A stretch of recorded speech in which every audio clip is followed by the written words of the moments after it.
అసలు ఇంటి ఆవరణలో శంకు చెట్టు ఉంటే లక్ష్మీనారాయణుల అనుగ్రహం, శివుడి అనుగ్రహం, శనీశ్వరుడి అనుగ్రహం కలిగి అద్భుతంగా అదృష్టం కలిసి వస్తుంది. శంకు పూలు వీళ్ళందరికీ ఇష్టం. అందుకే 5 సోమవారాలు శంకు పూలతో శివుడిని పూజించి పూజ పూర్తయ్యాక ఆ శంకు పూలు పారే నీళ్ళల్లో వదిలిపెడితే మీకు ఆర్థికంగా బ్రహ్మాండంగా కలిసి వస్తుంది.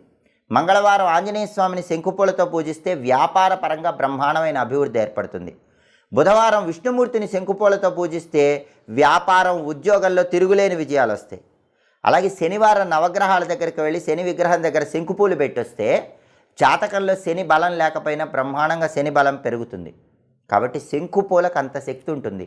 శంకు చెట్టుకి అంతటి ప్రత్యేకత ఉంది. ఇంటి ఆవరణలో శంకు చెట్టు పెంచిన, శంకుపూలతో పూజ చేసిన అద్భుతమైన విజయాలు సిద్ధింపజేసుకోవచ్చు. ఇలా ప్రత్యేకంగా చెట్లు ప్రత్యేకమైన దిక్కుల్లో ఏర్పాటు చేసుకోండి. శంకు చెట్టు ఏ దిక్కులో అయినా పెంచుకోండి.